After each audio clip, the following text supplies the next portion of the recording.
Poor கண்ட்ரியாக இருந்த பொழுதும் சரி, இந்தியா வந்து ஒரு லோவர் மிடில் இன்கம் கண்ட்ரியாக இருந்த பொழுதும் சரி, இந்தியா இன்னைக்கு மிட் இன்கம் கண்ட்ரியாக மாறிக்கொண்டிருக்கும் பொழுதும் சரி, இன்னும் 25 ஆண்டுகளில் ஒரு அப்பர் இன்கம் கண்ட்ரியாக மாறும் பொழுதும் சிவில் சர்வீஸ் மேலே எல்லாத்துக்குமே ஒரு பெரிய மோகம். அந்த டிரான்சிஷன் ஃபேஸில் நீங்கள் இருக்கிறீங்க.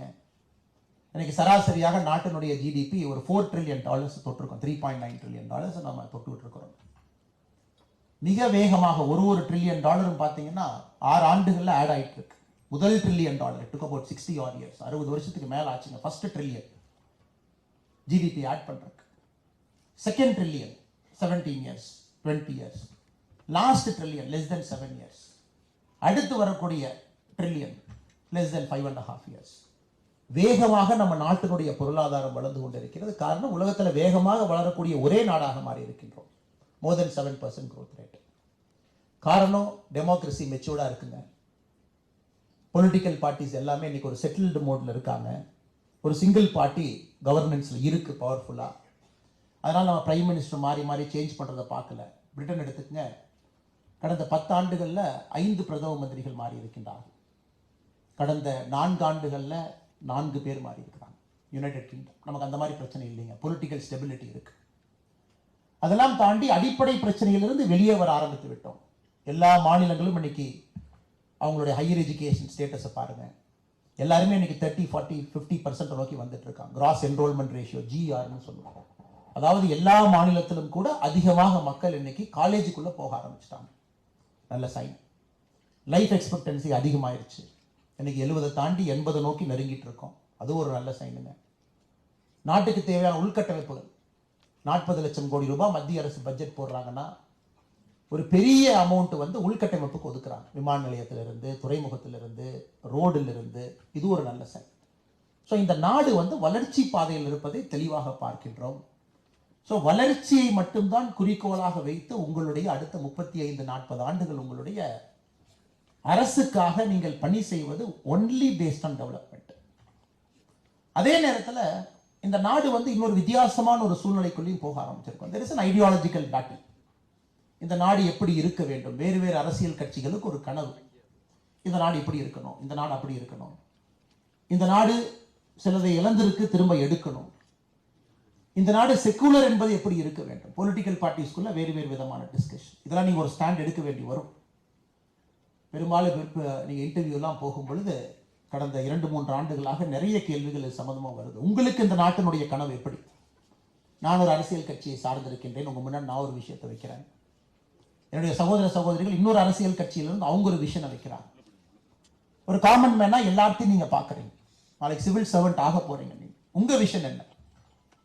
உங்க விஷன் எந்த அளவுக்கு நம்ம கான்ஸ்டிடியூஷனல் ஈத்தோஸோட ஒத்து போயிருக்கு, எந்த அளவுக்கு நீங்க அலைண்டா இருக்கீங்க, இதெல்லாம் இன்னைக்கு நீங்க ஒரு கால் எடுக்க வேண்டிய நேரம். ஒரு இண்டிவிஜுவல் பர்சனா நம்ம ரவீந்திரனை எப்பவுமே சொல்லுவாங்க, கான்ஸ்டிடியூஷன் ஆஃப் இந்தியா மட்டும்தான் உங்க பைபிள், அது மட்டும்தான் உங்களுடைய பகவத்கீதா, அது மட்டும்தான் உங்களுடைய குரான். அதை தாண்டி எங்கேயும் கூட ஒரு சிவில் சர்வெண்ட்டுக்கு பணி செய்வதற்கு இடமே கிடையாது. எந்த அளவுக்கு அலைண்டா நீங்க இருக்கீங்க, அது இன்னைக்கு தேவை உங்களுக்கு. மூன்றாவது, ஒரு காலத்தில் ஒரு எக்ஸாம் பாஸ் பண்ணிட்டேன், நான் ஐஏஎஸ் ஆயிட்டேன், 35 வருஷம் கேள்வியே கிடையாது. ஆனால் இன்னைக்கு அப்படி இல்லைங்க. கட்டிங் எட்ஜா இருக்கணும். நீங்க தொடர்ந்து உங்களுடைய செயல்முறை, செயல்திறனை, ஸ்கில் செட்டை வளர்த்துக்கிட்டே இருக்கணும். திரும்ப வெளிநாடு போய் படிக்கணும், டொமஸ்டிக் ஃபண்டட் ஃபாரின் ட்ரைனிங் போகணும், மிட் கெரியர் ப்ரோக்ராம் போகணும், ஒரு பர்டிகுலர் ஃபீல்டில் நீங்கள் ஸ்பெஷலைஸ் ஆகணும். இதுவும் இன்னைக்கு இருக்கக்கூடிய சிவில் சர்வீஸ்க்கு தேவை. ஸோ இது எல்லாம் நீங்கள் பார்க்க போறீங்க. ஏன்னா அந்த நாடு வளரும் பொழுது ஒரு சாதாரணமாக ஐஏஎஸ் அல்லது ஐபிஎஸ் அப்படின்னு போட்டிங்கன்னா அது பெரிய மரியாதை இருக்காது. 10 ஆண்டுகள் கழித்து இண்டிவிஜுவலாக டெய்லி நீங்கள் உங்களை இம்ப்ரூவ் பண்ணிக்கிட்டே இருக்கணும். அது உங்கள் முன்னாடி இருக்கக்கூடிய மிகப்பெரிய சேலஞ்ச். ஏன்னா நிறைய உயர் அதிகாரிகள் டெல்லியில் பார்க்குறோம், பேசுகிறோம். எல்லோரும் இன்னைக்கு ஸ்பெஷலைஸ் பண்ண ஆரம்பிச்சிட்டாங்க. ஒரு ஜெனரலைஸ் சர்வீஸாக இருக்கக்கூடிய ஒரு சிவில் சர்வீஸ் இன்னைக்கு டாப் லெவலில் பார்த்தீங்கன்னா ஸ்பெஷலைஸ் ஆகிட்டு இருக்கு. இது எல்லாம் கூட உங்களுடைய வாழ்க்கையில் அடுத்த 20 ஆண்டுகளில் நீங்கள் பயணம் செய்ய வேண்டிய தூரம். எல்லாவற்றையும் தாண்டி ஒரு மனநிறைவு அப்படிங்கிற வார்த்தையை நாங்கள் பயன்படுத்த விரும்புகிறோம். நிறைய எங்கிட்ட குறிப்பாக சகோதரிகள் வரும் பொழுது கேட்பாங்க, நான் ஐஏஎஸ் ஆகலான்னு இருக்கேன், ஐபிஎஸ் ஆகலான்னு இருக்கேன். நான் முதல் கேள்வி அவங்ககிட்ட கேட்பேன், கண்ணை கொஞ்சம் மூடிக்குங்க அப்படின்பேன். கண்ணை மூடினதுக்கப்புறம், சரி ஓகே நீங்கள் ஐபிஎஸ் ஆகிட்டீங்க, உங்களை வந்து அஸ்ஸாம் கேடர் உங்களுக்கு கிடைச்சிருக்கு, அதில் கோக்ரஜார் அப்படிங்கிற மாவட்டத்தில் உங்களுக்கு அசிஸ்டன்ட் சூப்பர்டென்ட் ஆஃப் போலீஸ் அப்படிங்கிற முதல் போஸ்ட் உங்களுக்கு கிடைக்குது. நீங்கள் கண்ண மூடி இமேஜின் பண்ணிக்கங்க, அசாமில் கோக்ரஜார் அப்படிங்கிற மாவட்டத்தில் நீங்கள் போய் பணிக்கு சேருவீங்களா அப்படின்னு. அவங்க யோசித்தாங்க, ஆனால் நம்ம தமிழ்நாடு பக்கம் கிடைக்காதுங்களா அப்படின்னா.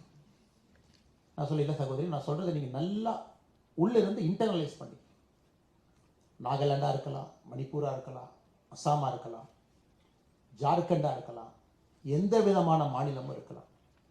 இதற்கு பதில் எஸ் நீங்கள் சொன்னீங்கன்னா சிவில் சர்வீஸ் ப்ரிப்பரேஷனுக்குள்ளே வாங்க. நான் பிக் அண்ட் சூஸ் பண்ணி எனக்கு இந்த மாநிலம் இருந்தால் நல்லாயிருக்கும், இந்த மாநிலம் எனக்கு கொஞ்சம் கம்ஃபர்டபுள், நான் பேசக்கூடிய லாங்குவேஜ் மொழித்திறன் இந்த மாநிலத்தோடு ஒத்துப்போகும் அப்படி நீங்கள் நினைக்க ஆரம்பிச்சிங்கன்னா ப்ரிப்பரேஷன்லேயே வந்து நம்ம ஒரு 20% பேக் ஃபுட்டில் வந்து ப்ரிப்பரேஷன் பண்ணுற மாதிரி இருக்கும் அப்படின்னு நான் பல இடத்துல சொல்லுவேன். நீங்கள் சிவில் சர்வெண்ட்டு நீங்கள் முடிவு பண்ணி உள்ளே இறங்குறீங்க அப்படின்னா முழுதாக உங்களை இந்த நாட்டுக்கு நீங்கள் அர்ப்பணிக்கிறீங்க. முழுதாக அது எங்கே வேண்டுமானாலும் நீங்கள் போகலாம், எந்த இடத்துக்கு வேணாலும் நீங்கள் போகலாம், எந்த விதமான ரிஸ்க் வேணாலும் நீங்கள் எடுக்க வேண்டி வரும். அது எப்படிப்பட்ட அதிகாரி, பார்டர் டிஸ்ட்ரிக்ட் கிடைக்கலாம், ஐஏஎஸ் அதிகாரியா, நார்த் ஈஸ்ட் கிடைக்கலாம், ஜம்மு அண்ட் காஷ்மீர் பஞ்சாப் இருக்கலாம், சென்ட்ரல் பார்ட் ஆஃப் இந்தியா கிடைக்கலாம், சதர்ன் பாயிண்ட் கிடைக்கலாம். எதற்காக திரும்ப நான் அதை எம்பசிஸ் பண்ணுறேன்னாங்க, நிறைய சிவில் சர்வீஸ் சகோதர சகோதரிகள் கொஞ்சம் இன்னைக்கு ஹாப்பினஸ் கோஷன்ட் குறைவாக இருப்பதை நம்ம பார்க்குறோம். ஒரு மன நிறைவு, டெப்டேஷன் போகலாமா, திரும்ப 5 வருஷம் ஹோம் ஸ்டேட்டுக்கு வந்துடலாமா, அது ஃபெடரல் கவர்மெண்ட்டை சொல்லி ஆக்டிவேட் பண்ணலாமா, இல்லை இன்டர்ஸ்டேட் டெப்டேஷன் போகலாமா. இன்னைக்கு நான் உங்களிடம் அன்பான வைக்கக்கூடிய ஒரு வேண்டுகோள், எவ்வளவுக்கு எவ்வளவு நம்முடைய தாய்மொழி, நம்முடைய தாய் திருநாடு, நம்முடைய தமிழ் மாநிலத்திலிருந்து வெளியே எவ்வளவுக்கு எவ்வளவு போறீங்களோ ஆரம்ப கால கெரியரில் அவ்வளவு விஷயங்கள் ஒரு மனிதனாக நீங்கள் கற்றுக்கொள்வதற்கு ஒரு வாய்ப்பு, ஒரு சேலஞ்சாக நீங்கள் எம்ப்ரேஸ் பண்ணிக்கணும். அன்ஹாப்பி சிவில் சர்வன்ட்ஸ் நமக்கு வேண்டாங்க, உங்களுக்கு வேண்டாம், நாட்டுக்கும் வேண்டாம், யாருக்கும் வேண்டாம். Nobody needs an unhappy civil servant. ஒரு நாளும் பணியில் இருக்கும் பொழுது அதை சுமையாக பார்ப்பவர்கள். போன வாரம் பார்த்தீங்கன்னா கர்நாடகா மாநிலத்தில் ஒரு துயரமான செய்தியை பார்த்தேன். இந்த பேட்ச் ஐபிஎஸ் ஆஃபீஸர் கர்நாடகாவில் ரிப்போர்ட் பண்ணிட்டாரு. மைசூர் போலீஸ் அகாடமியில் ஸ்டேட் ட்ரைனிங் 3 வாரம் முடிச்சுட்டு அவருடைய ஃபர்ஸ்ட் சார்ஜ் ஏஎஸ்பி ஹாசன் எடுக்கிறதுக்கு ரோட்டில் போகிறாரு, ஆக்சிடென்ட் ஆகி இறந்துடுறார். நீங்கள் செய்தித்தாளில் பார்த்துருக்கலாம், டிவியில் பார்த்துருக்கலாம். எல்லா சிவில் சர்வெண்ட்டுமே நீங்கள் முழுமையாக இந்த நாட்டிற்கு அர்ப்பணித்த பிறகு you have to understand that you are dedicating yourself fully to this country's progress. உங்களுக்கு விருப்பு வெறுப்பு என்பது பெரிதாக இருக்கக்கூடாது என்பதற்குத்தான் திரும்ப திரும்ப இந்த பாயிண்ட்டை நான் சொல்கிறேன். ஏன்னா இதெல்லாம் உங்கள் ப்ரிப்பரேஷனில் வந்து வர ஆரம்பிச்சதுன்னா ரொம்ப ஈஸியாக போயிடும். ரவீந்திரநாத் தாகூர் ரொம்ப அருமையாக சொல்லுவார், anything is possible in life provided you create the capacity to receive it அப்படிம்பார். வாழ்வில் எதுவும் சாத்தியமே. எப்பொழுது சாத்தியம் என்றால், எது வந்தாலும் கூட அதை கிரகிக்கக்கூடிய தன்மையை நீங்கள் உருவாக்கி கொள்ள வேண்டும்.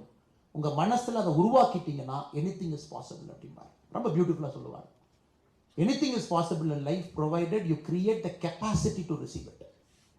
அதனால் சிவில் சர்வன்ட்ஸ் நிறைய பேர் தோற்பது அப்படிங்கிற வார்த்தை நான் பயன்படுத்த மாட்டேங்க. சிவில் சர்வீஸை பொறுத்த வரைக்கும் தோல்வின்னு ஒன்று கிடையாது. அது வெளியிருந்து சிவில் சர்வீஸே தெரியாதவங்க அந்த வார்த்தையை பயன்படுத்துவாங்க. ரவீந்திரன் அவர்கள் சிவில் சர்வீஸ் எழுதுனாங்க, அவங்களுக்கு சிவில் சர்வீஸ் கிடைக்கல, இதை தோல்வின்னு யாராவது பார்த்தாங்கன்னா அவங்க தான் பெரிய முட்டாளாக இருக்கணும். அதனால்தான் ஒரு பயிற்சி மையத்தை உருவாக்கி 1000 சிவில் சர்வெண்ட்டை உருவாக்கியிருக்கிறாங்க. அதனால் சிவில் சர்வீஸில் ப்ரிப்பேர் பண்ணுறவங்க யாரும் தோல்வி என்கின்ற வார்த்தையை கையில் எடுக்காது. It is conditioning, it is preparing, it is creating a new human being in you. ஜெயிச்சிட்டிங்கன்னா அது ஒரு பேப்பரில் வரக்கூடிய ஐஏஎஸ் அப்படி. ஒருவேளை நீங்கள் எவ்வளோ கஷ்டப்பட்டு உங்களுக்கு கிடைக்கல அப்படின்னா probably you will do something better in life. அப்படி தான் எப்பவுமே நீங்கள் சிவில் சர்வீஸ் ப்ரிப்பரேஷன் எடுத்துக்கணும். எதற்காக நான் திரும்ப அதிகமாக பேசுகிறேன் அப்படின்னாங்க, மனதளவில் நீங்கள் தயாராக வேண்டும் என்பதற்காகத்தான் இந்த விஷயத்தை திரும்ப நான் சொல்கிறேன். எங்கே கிடைத்தாலும் நான் செல்வேன் அப்படின்னா you are conditioning your mind. when you conditioning your mind, you are creating the capacity to receive. அப்பதான் அது நடக்குங்க. நான் மக்களுக்காக வருகின்றேன், again you are conditioning your mind. இது உங்களுடைய நடை, உடை, பாவனை, பேச்சு, எழுத்து, ஒரு இன்டர்வியூல நீங்கள் பயன்படுத்தக்கூடிய வார்த்தை எல்லாமே உங்க கண்டிஷனிங்ல இருந்து வெளியே ஃப்ளோ ஆரம்பிக்கும். அதனால அன்பான வேண்டுகோள், இந்த அரங்கத்துக்குள்ள இருக்கக்கூடிய அன்பு சகோதர சகோதரிகள், நான் சிவில் சர்வீஸ்க்கு வரணும்னு நீங்க நினைச்சீங்கன்னா fully dedicate yourself. இதுல 1% கூட உங்களுக்கு சலனம் இருக்கக்கூடாது, 1% கூட உங்களுக்கு டவுட் இருக்கக்கூடாது. You should not have a single percent doubt about you. 1% கூட வச்சுக்காது. Dedicate yourself fully. அப்பதாங்க இது நடக்கும். இது ரொம்ப ஒரு வித்தியாசமான பரீட்சைங்க. அறிவாளிகள் மட்டும் ஜெயிப்பாங்களா எனக்கு தெரியாதுங்க. எனக்கு தெரிஞ்சு எத்தனையோ அறிவாளிகள் வெளியே இருக்காங்க. சாமர்த்தியசாலிகள் மட்டும் ஜெயிப்பாங்களா எனக்கு தெரிஞ்சு எத்தனையோ சாமர்த்தியசாலிகள் வெளியே இருக்காங்க. எப்படி இது நடக்குது? கடின உழைப்பு ஜெயிக்கும். அது என்னால சொல்ல முடியும். கடினமா உழைக்கிறவங்க இன்னைக்கு இல்லைனா கூட நாளைக்கு, இந்த எக்ஸாம்ல லக் இல்லைனா கூட நெக்ஸ்ட் எக்ஸாம், இந்த பேப்பர் கொஞ்சம் மாறிகிரி போய் ரேஷனலைசேஷன் ஸ்கீம்ல மாட்டி மேபி அது கார்த்திகேயா பேசுவாங்க, ஒரு 2 மார்க் 3 மார்க் குறைஞ்சிருச்சு, பேலன்ஸ் ஆயிக்கும். கடின உழைப்பு எப்போ வரும்னாங்க, உங்களுக்கு உங்கள் மீது நம்பிக்கை இருக்கும் பொழுது மட்டும்தான் கடின உழைப்பு வரும். உங்களுக்கே உங்க மேல செல்ஃப் டவுட் இருக்குன்னா எப்படி அந்த ஹார்ட் ஒர்க் நீங்க பண்ணுவீங்க? அதனால் இந்த முதல் விஷயத்தை ஆணித்தரமாக சொல்ல வேண்டும் என்பது என்னுடைய ஆசை. முழுமையாக உங்களை நீங்க சரண்டர் பண்ணிடுங்க. Just surrender your self to this process. Just surrender. தண்ணி மாதிரி ஃப்ளோ ஆகுங்க, அவ்வளவுதான். வல்லுநர்கள் வர்றாங்க, இப்படி ப்ரிப்பேர் பண்ணுங்க, flow like a water. Karthikeya சொல்றாங்க, இதாங்க நூவன்ஸ், லாஸ்ட் 5 இயர்ஸ் பேப்பர் பாருங்க, இப்படித்தான் ஒரு பேட்டர்ன் இருக்கு. Surrender your self. நீங்க அப்படி நினைச்சிட்டு போய் வேற பேட்டர்ன்ல புதுசா வரலாம். நீங்க உங்களை சரண்டர் ஆனதுக்கு அப்புறம் எப்படி பயப்பட போறீங்க? நீங்க தான் சரண்டர். என்ன வந்தாலும் பார்த்துக்கலாம், என்ன பேட்டர்ன் சேஞ்ச் பண்ணாலும் பார்த்துக்கலாம். அப்பப்போ மேஜர் சேஞ்சஸ் வரும், அது 2025 வந்தாலும் அதை பார்த்துக்கலாம். அதனால் ஃபர்ஸ்ட் திங், ப்ளீஸ் சரண்டர். மொழியை தாண்டிடுங்க, இடத்தை தாண்டிடுங்க, இந்தியாவை ஒரு முழுமையான ஒரு நாட்டா பாருங்க, எங்க கிடைச்சாலும் போங்க. இரண்டாவது, ஒரு பியூட்டிஃபுல் ஜேர்னிங்க. Starting from day 1, it's a beautiful journey. Beautiful journey. ஒரு கம்பீரம், ஒரு நம்பிக்கை, நாட்டினுடைய தலையத்தை நிர்வகிக்கக்கூடிய ஒரு திறன் எல்லாம் உங்களுக்கு முதல் நாள்ல கொடுத்துருவாங்க. இது ரொம்ப ஆச்சரியம் பாருங்க. எல்லா ஊர்லயும் சிவில் சர்வெண்ட் பொறுத்த வரைக்கும் பேக் லோடிங் இருக்கும். ஆரம்பத்தில் சின்ன சின்ன பொறுப்புல ஆரம்பிச்சு சர்வீஸ் முடியும் பொழுது பெரிய பொறுப்புக்கு போவாங்க. இந்தியாவில் பார்த்தீங்கன்னா ஃப்ரண்ட் லோடிங். ஆரம்பிச்ச உடனே டிஸ்ட்ரிக்ட் கலெக்டர். 5 வருஷம் நீங்க சர்வீஸ் பாஸ் பண்றீங்க, ட்ரைனிங் 2 வருஷம் முடிக்கிறீங்க, ஒரு ஃபர்ஸ்ட் ஒரு டெப்டி செக்ரட்டரி போஸ்ட் ஏதாச்சும் ஒன்று பண்றீங்கன்னா 5th இயர் மேபி நீங்க 22-23 வருஷத்துல போறீங்கன்னா 30ல டிஸ்ட்ரிக்ட் கலெக்டர் ஆயிடுறீங்க. அந்த மாவட்டத்தில் இருக்கக்கூடிய அத்தனை மனிதர்களுடைய எல்லா பிரச்சனையும், பிறப்பிலிருந்து இறப்பு வரை எல்லாமே உங்க கையில வந்து உட்கார்ந்துடும். அப்ப the responsibility is so huge on your shoulder on day 1. இறங்கின உடனே. அதனால நிறைய முறை வந்து சிவில் சர்வீஸ் பாஸ் பண்றது ஈஸிங்க, ஒரு சிவில் சர்வெண்டா ஜெயிக்கிறது கஷ்டம். அதனால அதுக்கும் இப்போ உங்களை பக்குவப்படுத்திக்கிட்டே வரணும். நம்ம நோக்கம் இங்க வந்து ஒரு IAS பரீட்சையை பாஸ் பண்ணி நான் பாஸ் ஆயிட்டேன்னு சொல்றதுக்காக நாம் யாரும் இல்லைங்க, மாற்றத்தை கொடுப்பதற்காக நாம் இருக்கோம். நல்லா நீங்க புரிஞ்சுக்கணும். அப்ப இப்ப இருந்தே உங்க மைண்டை நீங்க கண்டிஷன் பண்ணிட்டு வரணும். எக்ஸாம் பாஸ் பண்ணி 5 ஆண்டுகள்ல எவ்வளவு பெரிய சுமையை உங்க மேல அரசு ஏற்றினாலும் கூட உங்களால் அந்த சிச்சுவேஷனை ஹேண்டில் பண்ணக்கூடிய கெப்பாசிட்டியை நீங்க உருவாக்கணும். அது இப்பவே உருவாக்க ஆரம்பிங்களே, இன்டர்வியூல உங்க பார்க்கட்டும். இப்பவே உருவாக்க ஆரம்பிங்களே, உங்க எழுத்துக்கள்ல படிக்கும் பொழுது யாரோ ஒரு திருத்தக்கூடிய நபர் அதை படிக்கட்டும். இப்பவே அந்த மாதிரி உங்க மைண்டை கண்டிஷன் பண்ண ஆரம்பிங்களே, உங்களை சுற்றி இருப்பவர்களுக்கே தெரியும் இந்த தம்பி தங்கச்சி கண்டிப்பா IAS IPS IFS ஆயிடுவார், ஜஸ்ட் a matter of time, இன்னைக்கா நாளைக்கா மட்டும்தான் அப்படிமா. அதனால conditioning is the most important. உங்க மைண்டை, அது உங்க பிஹேவியரையே மாற்ற ஆரம்பிக்கும். இதுவும் என்னுடைய இரண்டாவது உங்களுக்கு இருக்கக்கூடிய வேண்டுகோள். மூன்றாவது என்னுடைய அன்பான வேண்டுகோள், it's a life long learning. இன்னைக்கு நீங்க படிக்கிறதுக்கு எவ்வளவு கஷ்டப்படுறீங்களோ இதை விட அதிகமா இன்னும் கஷ்டப்படுவீங்க. மைண்ட்ல நல்லா வச்சுக்கோங்க. என்னன்னா ப்ரிப்பரேஷன் எவ்வளவு கஷ்டமா இருக்கு, இவ்வளவு படி அதை படிங்கிறாங்க, இதெல்லாம் இவ்வளவு படிக்கிறது அப்படின்னு. அது யாரோ ஒரு நண்பர் சொல்லுவார், அண்ணே 10 வருஷம் கழிச்சு இன்னும் கஷ்டப்படணுமா? அவர் சொல்லுவார், இல்லப்பா பழகிடும், கஷ்டமா தெரியாது அப்படின்னு. அதனால இன்னைக்கு நீங்க இது கஷ்டம்னு பார்க்காது, இட்ஸ் a ப்ரிப்பரேஷன், ஒரு கண்டிஷன். அவ்வளோ விஷயத்தை கிரகிக்கணும், படிக்கணும், சிம்பிளாக ப்ரெசென்ட் பண்ணணும். எப்படி எந்த இடத்துல நீங்கள் படிச்சிருக்கக்கூடிய விஷயத்தை நீங்கள் சொல்ல போறீங்க அப்படிங்கிறது ஒரு கலை. இன்னைக்கு பிரைம் மினிஸ்டர் அலுவலகத்தில் பார்த்தீங்கன்னா என்னுடைய 2-3 பேட்ச்மேட்ஸ் இருக்காங்க. 2011 பேட்ச் டெப்டி செக்ரட்டரி ரேங்க்ல. இவங்களாம் நேரடியாக நம்முடைய பிரதமர்கிட்ட வேறு வேறு துறையில் உள்ள அவங்க ஆஃபீஸ்க்குள்ள பேசக்கூடிய ஆட்கள். அப்போ என்னங்க சிவில் நாங்களும் ஒரு 10 வருஷம் தான் எங்கள் பேட்ச், 10 இயர்ஸ் ஆயிடுச்சு, 10, 12, 13 இயர்ஸ் ஆயிடுச்சு, ட்ரைனிங் அப்புறம் 10 வருஷம். ஒரு பிரதமர்கிட்ட நீங்க சர்வீஸ்குள்ள வந்து 12 வருஷத்துல நீங்க பேசுறீங்க அப்படின்னா ஒரு பிரதமர்கிட்ட போய் நம்ம கதை பேச முடியாது. உங்களுக்கு கிடைக்கக்கூடிய 5, 6, 7, 8 நிமிஷத்துல எல்லா விஷயத்தையும் கிரகிச்சு அவருக்கு நீங்க சொல்லணும். இதான் சார் மேட்டர். நாளைக்கு முதலமைச்சர்கிட்ட சொல்கிறீங்க, இதாங்க மேட்ரு செய்யுங்க, இதுதான் சார் இஷ்யூ. அதனால் நீங்கள் எப்பொழுதுமே ஒரு விஷயத்தை நான் வச்சுக்கணும், நீங்கள் நாளைக்கு செய்ய போகிறது தான் இன்னைக்கு பரீட்சையில் டெஸ்ட் பண்ணுறாங்க. நான் இவ்வளோ படிச்சுட்டேன் முதலமைச்சர் சார், கொஞ்சம் ஒரு 45 நிமிஷம் டைம் கொடுத்தீங்கன்னா அவ்வளோ படிச்சுட்டு இருக்கேன், மெதுவாக சொல்கிறேன், எல்லாத்தையும் கேட்டுட்டு அப்புறம் போங்க. அவர்களுக்கும் நேரம் இல்லை, உங்களுக்கும் நேரம் இல்லை. படித்ததை அந்த இடத்துல உங்களுக்கு தெரிஞ்சதை சுருக்கமாக டெசிஷன் மேக்கிங் ஒருத்தவங்க எடுக்கிறவங்களுக்கு சிம்பிளிஃபை பண்ணி நீங்கள் சொல்கிறீங்களா? சிவில் சர்வீஸினுடைய முக்கியமான வேலை இது. You're able to simplify everything. ஒரு காம்ப்ளெக்ஸ் விஷயத்தை சிம்பிளாக சொல்கிறீங்களா? ஏன்னா அவங்களுடைய டெசிஷன் மேக்கிங்க்கு நீங்கள் ஹெல்ப் பண்ணணும், எய்டு பண்ணணும் பாலிசிக்கு. அதை தான் உங்கள் டெஸ்ட்டில் டெஸ்ட் பண்ணுறாங்க, அதுதான் உங்கள் ப்ரிப்பரேஷனில் வருது. அதனால் writing and answer is an essential skill. அதில் பாஜிராமன் ரவி, ரவீந்திரன் சார் அவங்கெல்லாம் வந்து ஒரு பெரிய ஒரு எக்ஸ்பர்ட்ஸ் இருக்கு. அதனால் உங்களுடைய நோக்கம் என்ன? நிறையா படிச்சுட்டேன்னு இருக்கலாம், தயவு செஞ்சு அதை எப்படி எழுத போகிறோம் அப்படிங்கிறதுக்கு அதிகம் கவனம் கொடுங்க. இது இப்படித்தான் நம்ம ப்ரெசென்ட் பண்ண போகிறோம், இப்படித்தான் நான் எஸ்ஏ எழுத போகிறேன், இப்படி தான் என்னுடைய மெயின்ஸ் பேப்பரில் என்னுடைய சப்ஜெக்ட் இப்படி தான் நான் கொண்டு வர போகிறேன்.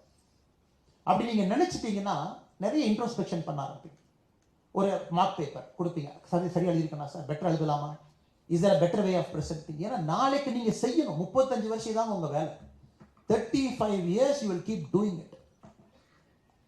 ஃபாரின் சர்வீஸ் ஆஃபீஸர் ஆயிடுறீங்க, யுனைடெட் நேஷன்ஸ் போகிறீங்க, ஒரு சமிட்டுக்கு போகிறீங்க, பைலேட்ரல் 2 நாட்டு இதில் உள்ளே உட்காந்துருக்கீங்க, எக்ஸ்டர்னல் அஃபேர்ஸ் மினிஸ்டர் பக்கத்துலேருந்து ப்ரீஃபிங் நோட்ஸ் எடுக்கிறீங்க. இதெல்லாம் நீங்கள் 35 ஆண்டுகளுக்கு நீங்கள் செய்யக்கூடிய வேலையைத்தான் இந்த ஒரு வருஷத்தில் உங்களை பக்குவப்படுத்தி கரெக்டாக ப்ரிப்பேர் பண்ணிங்கன்னா நீங்கள் எக்ஸாம் அடிச்சிருக்கீங்க. இது பெரிய விஞ்ஞானம் என்று சொல்வதை விட it is understanding what is expected of you as a civil service preparation student and what is expected of you as a future civil servant. இந்த ரெண்டுக்குமான அந்த அந்த அந்த அந்த மீட்டிங் பாயிண்ட் தான் உங்களுடைய மெயின்ஸ் எக்ஸாமினேஷன் பேப்பர். ஆனால் அன்பான வேண்டுகோள், இங்கே இருக்கக்கூடிய எல்லா குழந்தைகளும் கூட கேட்குறீங்க, படிக்கிறீங்க, யோசிங்க, இன்ட்ரோஸ்பெக்ட் பண்ணுங்க, எப்படி பெட்டர் ஆகணும்னு யோசிச்சுக்கிட்டே இருங்க.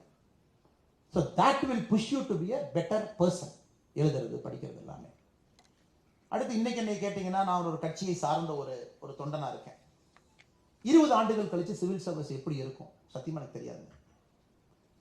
20 ஆண்டுகள் கழித்து இதே மாதிரி சிவில் சர்வீஸ் இருக்குமா? I really don't know. ஒரு பெரிய டிரான்ஸ்ஃபர்மேஷனல் சேஞ்ச் எதிர்பார்க்கலாமா? தெரியாதுங்க. என்ன வேணாலும் நடக்கும். ஏன்னா நீங்கள் 10 ட்ரில்லியன்லாம் ஹிட் பண்ணிட்டீங்கன்னா இந்த நாட்டினுடைய சிவில் சர்வீஸ் ஸ்ட்ரக்சரே மாற வேண்டிய ஒரு கட்டாயம் வரலாம். லேட்டரல் என்ட்ரி வேறு மாதிரி இருக்கலாம், நீங்கள் வெளியே போயிட்டு வரலாம், உங்களுக்கு ஒரு லேட்டரல் என்ட்ரி கிடைக்கும். 10 years ஒர்க் பண்ணுங்க, 5 years வெளியே போங்க. பிரிட்டிஷ் சிவில் சர்வீஸ் அப்படி தாங்க இருக்கு. You can take a break, go outside, work for a private corporation sector, come back. இன்னைக்கு இந்தியாவில் அந்த சிஸ்டம் உங்களுக்கு இல்லை. ரொம்ப ரொம்ப கம்மியான ஒரு ஆப்ஷன் தான் இருக்குது, கொஞ்சம் பேர் எடுக்கிறாங்க. அதனால் நீங்கள் இந்த சிவில் சர்வீஸ் சேஞ்சிலேயே நீங்கள் பயணம் பண்ண போகிறீங்க. You will travel when the civil service is changing right in front of you. அது அப்படியே உங்கள் கண் முன்னாடி மாறிட்டு இருக்கும், அதில் நீங்கள் சிவில் சர்வெண்ட்டாக இருக்க போகிறீங்க. அதனால் இதை எம்ப்ரேஸ் பண்ணுங்கள். அது ஒரு பியூட்டிஃபுல் ஆப்பர்ச்சுனிட்டி. நிறைய விஷயங்கள் பார்ப்பீங்க, கேட்பீங்க, கற்றுக்குவீங்க, வெளியே போவீங்க, ஒரு மல்டிலேட்டரல் ஆர்கனைசேஷன்ஸில் ஒர்க் பண்ணுவீங்க. உங்கள் கனவு வந்து நான் கலெக்டர் ஆகிட்டேன், என்னோட தமிழ்நாட்டில் இருக்கேன், இங்கேயே இருக்கேன், அடுத்த தலைமைச் செயலகத்துக்கு வந்துட்டேன், செக்ரட்டரி ஆகிட்டேன், அது உங்கள் லைஃப் கிடையாது. Your life is to travel the breadth and length of the world, the breadth and length of this country.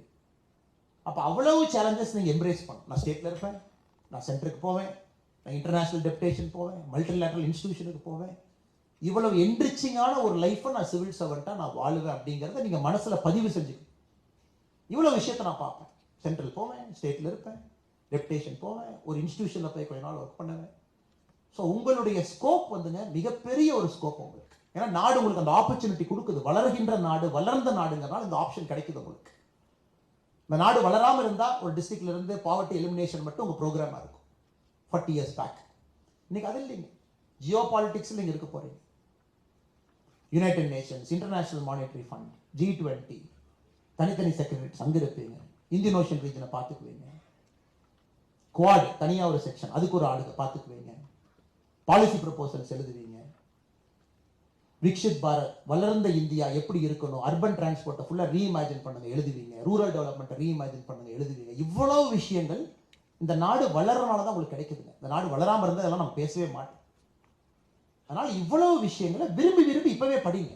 Just keep reading, keep updating what is happening, என்ன நடக்குது. இது எல்லாம் உங்களுக்கு எக்ஸாமினேஷனுக்கு ஹெல்ப் பண்ணும்.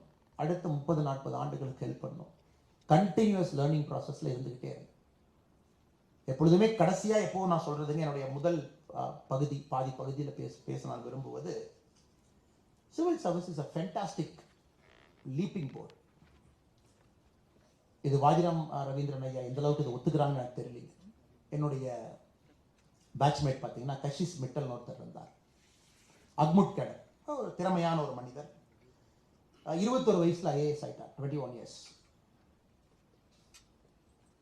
அவரு கொஞ்ச நாள் கழிச்சு சர்வீஸ்லேருந்து ரிசைன் பண்ணுறாங்க. இந்த மாதிரி வந்து நான் ரிசைன் பண்ணுறேன். 2011 batch, Indian administrative service, age of 21. நான் தொலைபேசியில் அழைத்து கேட்டேன், பிரதர் என்ன ரிசைன் பண்ணிட்டீங்க, என்ன காரணம்? 6 இயர்ஸ் 7 இயர்ஸ்ல. அவர் சொல்ல, பிரதர் மியூசிக்கை பர்சியூ பண்ணலான்னு இருக்கேன், கர்நாடிக் சங்கீதத்தை வந்து நான் பர்சியூ பண்ண போகிறேன், மேடையில் கச்சேரி வச்சு பாட போகிறேன். ஸோ இன்னைக்கு இந்த பார்த்தீங்கன்னா நிறைய அந்த ஐஏஎஸ் ஆஃபீஸர்ஸ் ரொம்ப வித்தியாசமான விஷயத்தை நீங்கள் பார்க்குறீங்க. ரிசைன் பண்ணுறது முதல் முறையாக கேள்விப்படுறீங்க. கச்சேரி, somebody wants to start an academy, somebody wants to start a corporate company. நிறைய விஷயங்கள் நடக்குது. இந்த ஸ்டீல் ஃப்ரேமில் பார்த்தீங்கன்னா பீப்புள் வாண்ட் டு எக்ஸ்ப்ளோர், இதை பண்ணலாம் அதை பண்ணலாம். இன்னைக்கு அது போன்ற ஒரு சிவில் சர்வீஸ்க்குள்ளே நீங்கள் போகிறீங்க.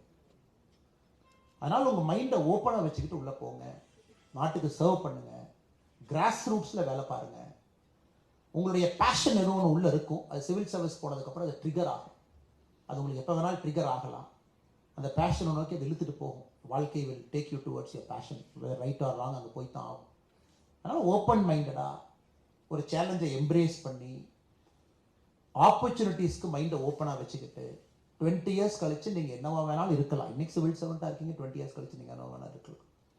அதனால் இது எல்லாம் எம்ப்ரேஸ் பண்ணி நீங்கள் ஒரு நல்ல ஒரு வாழ்க்கையை சிவில் சர்வீஸ் உங்களுக்கு அமைத்து கொடுக்கும். ஆனால் இதெல்லாம் நீங்கள் மக்களுக்காக பயன்படுத்தணும். இது என்னுடைய முதல் பகுதியில் உங்களுக்கு சொல்ல வேண்டும் என்பது என்னுடைய ஆசை. இரண்டாவது பகுதியை பொறுத்தவரை,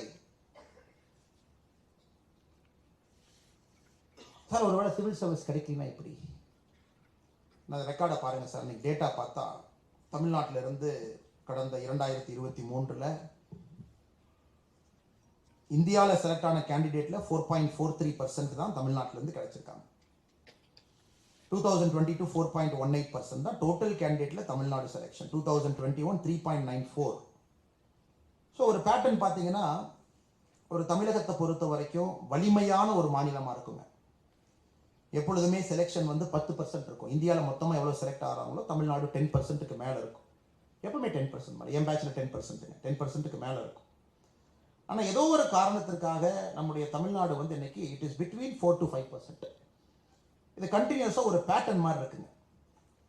போன ஆண்டு ரவீந்திரன் ஐயா தான் இதற்கான பதில் நமக்கு சொல்லணும். போன ஆண்டு 2023 தேர்வு முடிவுகள் பார்த்தீங்கன்னா 1016 கேண்டிடேட் இந்தியாவில் செலக்ட் ஆகிறாங்க, தமிழ்நாட்டிலேருந்து 45. 2022 933 செலக்ட் ஆகிறாங்க, 39 பேர் தமிழ்நாடு. இது என்ன காரணம் என்பதை நாம் எல்லாமே கண்டுபிடிச்சிக்கிட்டே இருக்கோம். Why it is falling down, என்ன காரணம்? இங்கிருந்து 4 கேபினெட் செக்ரட்டரி தமிழ்நாட்டிலிருந்து போயிருக்கிறாங்க. பாலராம சிவராமன் ஐயா, சுவாமிநாதன் ஐயா, சேஷன் ஐயா, இப்போ சோமநாதன் ஐயா current cabinet secretary, T K Subramaniam ஐயா என்னுடைய ஊரை சார்ந்த கரூரை சார்ந்தவங்க.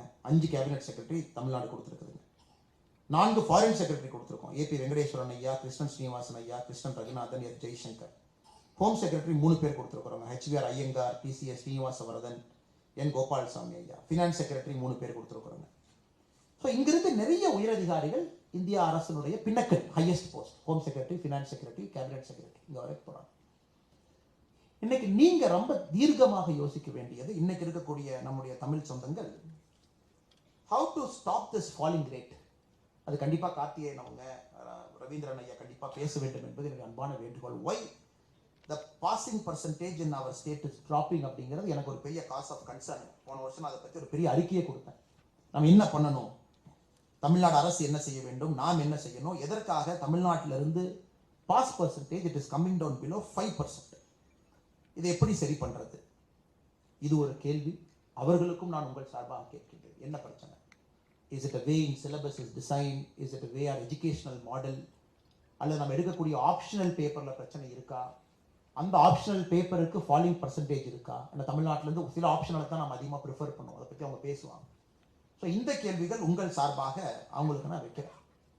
ஏன்னா இது மாணவர்கள்ட்ட ஒரு சிறிய அச்சத்தை ஏற்படுத்தி இருக்கிறது. என்ன காரணம், why it is falling down அப்படின்னு. இரண்டாவது, நான் எல்லார்ட்டையும் கேட்கக்கூடிய கேள்விங்க, நமக்கு ஆல் இந்தியா டாப்பர்ஸ் ஏன் நமக்கு குறைவா இருக்கிறாங்க? why we are getting very less all India toppers? உதாரணத்துக்கு 2023ல UPSC civil service Tamil Nadu topper 107வது ரேங்க். ஸோ ஃபர்ஸ்ட் ரேங்கோ செகண்ட் ரேங்கோ தேர்ட் ரேங்கோ இல்லை, ஏன் நம்ம கீழே இருக்கோம்? இது என்ன விஷயம் அப்படிங்கிறத இவங்க 2 பேர் நமக்கு சொல்லணும். குறிப்பாக அதிலிருந்து நம்முடைய ப்ரிப்பரேஷன் ஸ்ட்ராட்டஜியை நம்ம சேஞ்ச் பண்ணிக்கணுமா அப்படிங்கிறது உங்களுக்கு அது யூஸ்ஃபுல்லாக இருக்க வேண்டும் என்பது என்னுடைய கருத்தும் கூட. அடுத்து, வாட் இஃப் சிவில் சர்வீஸ் எனக்கு கிடைக்கல அப்படின்னா என்ன செய்யலாம், மைண்ட் செட் எப்படி இருக்கணும் அப்படின்னு. ஏன்னா அது பேச வேண்டிய நேரம், அது கண்டிப்பாக பேசணும். நம்ம எல்லோருமே சிவில் சர்வீஸ் ப்ரிப்பேர் பண்ணுறோம், எல்லோருக்கும் கிடைக்கணும், நம்ம எல்லோரும் பாஸ் ஆகணும், அதில் எந்த மாற்று கருத்தும் இல்லை. தமிழ்நாட்டில் குரூப் 1 சில பேர் எழுதுவீங்க, சில பேர் சிவில் சர்வீஸ் மட்டும், ஆல் இந்தியா சிவில் சர்வீஸ் மட்டும் ஃபோக்கஸ் பண்ணுவீங்க. நான் உங்ககிட்ட சொல்றதுங்க, உங்கள் மைண்டை கொஞ்சம் லிபரேட் பண்ணிட்டீங்கன்னா, உங்கள் மைண்டை கொஞ்சம் ஃப்ரீடம் கொடுத்துட்டீங்க அப்படின்னா இந்த எண்ணம் உங்களுக்கு வராது என்பது என்னுடைய அன்பான வேண்டுகோள். இந்த வாட் இஃப் அப்படிங்கிறத நம்ம எடுத்துடலாங்க உங்கள் மைண்ட்லேருந்து. Will just remove this word call what if. கிடைக்கலன்னா என்ன பண்ணுறது? கிராமத்துலேருந்து வந்திருக்கேன், முதல் தலைமுறை, ரிஸ்க் எடுக்கிறேன், கோச்சிங் இன்ஸ்டியூட்டுக்கு சென்னை வந்திருக்கேன், டெல்லி போயிருக்கேன், நிறைய பணம் செலவு பண்ணுறேன், அப்பா அம்மா கஷ்டப்பட்டு சம்பாதிக்கக்கூடிய பணம் அதெல்லாம் என் மேலே இன்வெஸ்ட் பண்ணியிருக்காங்க, இதெல்லாம் உங்களுக்கு ப்ரெஷர் பாயிண்ட், இதெல்லாம் ப்ரெஷர் டிக் போட்டுக்கிட்டிங்கன்னா இதெல்லாம் ப்ரெஷர் தான். இது நினைச்சாவே நம்ம பெர்ஃபார்மன்ஸே 20% கீழே குறைஞ்சிடும். ஒரு அட்டெம்ப்ட் ஆயிடுச்சு, 2 அட்டெம்ப்ட் ஆயிடுச்சு, 3வது அட்டெம்ப்ட் ஆயிடுச்சு, இன்னும் கிடைக்கலையே, 4th அட்டெம்ப்ட் ஆயிடுச்சு. இது ஒரு ப்ரெஷர் பாயிண்ட். இதை நினைச்சிங்கன்னா இன்னும் 20% நம்ம பெர்ஃபார்மன்ஸ் டவுன் ஆகும். முக்கியமான கேள்வி, எனக்கு சிவில் சர்வீஸே கிடைக்கலன்னா எனக்கு என்ன ஆகும்? என்னுடைய வாலிபத்தை, என்னுடைய வயதை, முக்கியமான நேரத்தை சிவில் சர்வீஸ் ப்ரிப்பரேஷனுக்காக நான் கொடுத்துருக்கேன். 21, 22, 23, 24, 25, 26, 30 வயசு, 32 வயசு எல்லாம் சிவில் சர்வீஸ்க்காக கொடுத்துட்டேன். என்னுடைய வாலிபத்தை, இளமையே சிவில் சர்வீஸ் கொடுத்துட்டேன். கிடைக்கலன்னா என்ன பண்ணுறது? இந்த 3 கேள்விகள் ஒரு 10 நிமிஷம் உங்கள்கிட்ட என்னுடைய தனிப்பட்ட வாழ்க்கையை வைத்து உங்களிடம் பேச வேண்டும் என்பது என்னுடைய ஆசை. அதில் கண்டிப்பாக உங்களுக்கு 1-2 பாயிண்ட் கிடைக்கும். சிவில் சர்வீஸை பொறுத்த வரைக்குங்க, எல்லாரும் சொல்றது என்ஜாய் த ப்ராசஸ், என்ஜாய் பண்ணி அதை பண்ணுங்க. கிடைக்கல அப்படிங்கிற ஒரு ஃபீல்டுக்குள்ள போறதுக்கு முன்னாடி உங்க பெஸ்ட்டை கொடுக்கறதுக்கு மட்டும் நீங்க முயற்சி எடுங்க. Just try and give your best. ஒரு நாளும் உங்க பெஸ்ட்டை கொடுக்குறீங்களா? ஒரு நாளும் உங்க டைமை நீங்க அக்கௌண்ட் பண்றீங்களா? இதுதான் உங்க கையில் இருக்கு, வேற எதுவுமே உங்க கையில் இல்லை. Nothing is in your hand.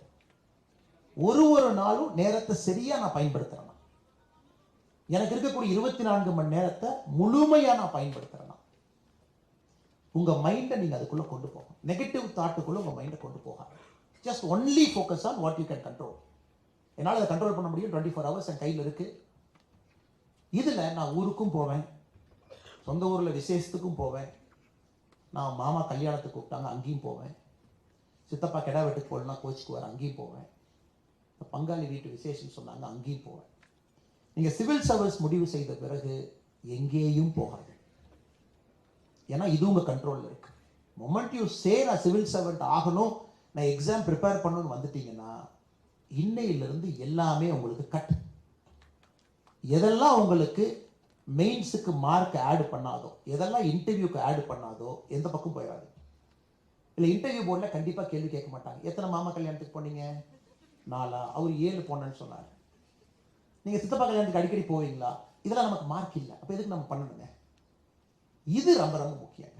இன்னைக்கு சிவில் சர்வெண்ட்ஸில் நிறைய பேர் கிராக் பண்ண முடியாதுக்கு நான் பார்த்ததுல காரணம் ஃபுல்லி கமிட்டடாக அவங்களால இருக்க முடியல. இன்ஃபேக்ட் பொலிட்டிக்கல் பார்ட்டியில் சில பேர் சொல்லுவாங்க, நான் கட்சி வேலையும் பார்த்துட்டு சிவில் சர்வீஸ் ப்ரிப்பேர் பண்ணுறேன் அப்படின்னு. நான் செய்கிற முதல் வேலை கட்சி அடிப்படை உறுப்பினர்லேருந்து நீக்கி அவங்களை அனுப்பிச்சிடுவேன். நீங்கள் போய் முதல்ல படிச்சுட்டு 5 வருஷம் கழிச்சு திரும்பி வாங்க, இந்த பக்கமே வந்துடாதீங்க. அதனால் உங்களுக்கு நான் சொல்லக்கூடிய 2 கருத்து, எந்த வேலையும் செய்யாதீங்க, இதை மட்டும் செய்யுங்க. 24 மணி நேரத்தை கண்ட்ரோல் பண்ண பாருங்க. அதனால் சில நாள் வேஸ்ட் ஆகும். ஒரு படத்துக்கு போகலான்னு நினைப்பீங்க, போயிட்டு வாங்க, ஒன்றும் தவறு கிடையாது. உங்களுக்கு நான் ஆத்ம திருப்திக்கு ஏதோ ஒரு மென்டல் ஸ்ட்ரெஸ் ஃப்ரீ வேணும், அதான் பண்ணுங்க. Any unproductive just remove from your life ruthlessly. அதை செய்யவே செய்யாதீங்க, தொடவே தொடாதீங்க. Just don't do it. 3வது, சிவில் சர்வீஸ் நீங்க இவ்வளவு ப்ரிப்பேர் பண்ணி நம்மளால கிராக் பண்ண முடியலன்னு ஒரு சூழ்நிலை வந்தால் நான் உங்களுக்கு எழுதி கொடுக்குறேன், there is something better waiting for you. Something better waiting for you. எழுதி கொடுக்க. ஆனால் நீங்கள் ஆத்மார்த்தமாக ப்ரிப்பேர் பண்ணியிருக்கணும். ஆத்மார்த்தமாக பண்ண சார், எல்லாம் பண்ணியாச்சு சார், 2 ஒன்று பார்த்துட்டேன் சார், ஆனால் ஏதோ ஒரு காரணத்துக்கு அங்கே கிளிக் ஆகல சார். சில பர்சன்டேஜ் அப்படி இருக்கலாம். அப்படி இருந்தால் இதை விட, ஏன்னா அந்த knowledge you gain is phenomenal knowledge. இந்த ப்ராசஸ் உங்களுக்கு கிடைக்கக்கூடிய அந்த அறிவுத்திறன் என்பது எங்கேயும் கிடைக்காத ஒரு அறிவுத்திறன் உங்களுக்கு கிடைக்கும். எந்திலையுமே கிடைக்காது. அவ்வளோ விஷயம் கற்றுக்குவேன். Politics, geopolitics, democracy, constitution, ஸ்டேட்டுக்குள்ள இருக்கிறது, எக்கனாமிக்ஸ், ஜிடிபி, இது அது எல்லாம் தெரிஞ்சு. அதன் பிறகு இந்த இந்தியாவில் உங்களுக்கு பல வாய்ப்புகள் இருக்கு. The new India, the rising India, the powerful India நம்ம வளர்றோம். Think tanks, security consultants, policy makers, analyst, aid to ministers, personal secretary to ministers, APS to ministers, legislative aid, parliamentary aid, think tanks advisors, ஏகப்பட்ட position இந்த 10 வருஷத்துல கஜமுஜன் open ஆகி கிடக்குது. இன்னும் 10 வருஷத்துல அவ்வளோ ஓப்பன் ஆகும். அதுலேயும் you will contribute to the nation's growth. அதனால் நான் உங்ககிட்ட கடைசியாக அன்பான வைக்கக்கூடிய வேண்டுகோள், mind only on positivity, conditioning your mind, no negativity, controlling everything that doesn't give you single mark. இதை செஞ்சால் எனக்கு 1 மார்க் கூட வராது, செய்யாதீங்க. இதனால் எனக்கு பிரயோஜனம் இல்லை, பண்ணாதீங்க. 24 மணி நேரத்தை அக்கௌண்ட் பண்ண பாருங்க. இது எல்லாம் செஞ்சா அரசு பணி சாத்தியம். இந்த அரசு பணிங்கிறது இப்போ ப்ராட் ஆயிடுச்சு சார். முதல்ல இருந்த அரசு இல்லைங்க. இப்போ government itself is prudent so much. Later entry வரலாம். இந்த வருஷம் பிரச்சனை ஆயிருக்கு. It might come again in a better format, new format. You can come back by 45 and enter into civil service again. வாய்ப்பு இருக்கு உங்களுக்கு. இப்போ மிஸ் பண்ணாலும் அப்புறம் பார்த்துக்கலாம். அல்லது இந்த மாதிரி சிஸ்டம்ஸ் எல்லாம் ஓப்பன் ஆயிருக்கு நம்ம நாட்டில். இங்கெல்லாம் வேலை பார்க்கலாம். அப்சர்வர் ரிசர்ச் ஃபவுண்டேஷன்ல இருந்து அவ்வளோ விஷயங்கள் இருக்கு. Again think tank, policy analyst அங்கேயே இருக்கலாம். இல்லை நான் இவ்வளோ கஷ்டப்பட்டு சிவில் சர்வீஸ் கிடைச்சிருச்சு, இங்கேயும் இருக்கலாம். அதனால் உங்கள் மேலே தயவு செஞ்சு ப்ரெஷர் போட்டுக்காதீங்க, ப்ரெஷர் எடுத்துக்காதீங்க, டென்ஷன் ஆகிக்காதீங்க. நீங்களே உங்கள் மேலே சந்தேகப்படாதீங்க, நெகட்டிவிட்டியை கொண்டு வந்துடாதீங்க. பாசிட்டிவாக இருங்க, ஹாப்பியாக இருங்க, முழு ஈடுபாட்டோடு ப்ரிப்பேர் பண்ணுங்க. பெரிய ஜாம்பவான்கள்லாம் இங்கே இருக்கிறாங்க, அவங்களுக்கு எல்லாம் தெரியும். அந்த ப்ராசஸ்க்கு சரண்டர் ஆயிடும். தண்ணி மாதிரி போகும். அது எங்கே இழுத்துட்டு போதோ தண்ணி இழுத்துட்டு போகும். ஏன்னா இயற்கையினுடைய நியதி, தண்ணி கீழே போய்த்தாங்க ஆகும்.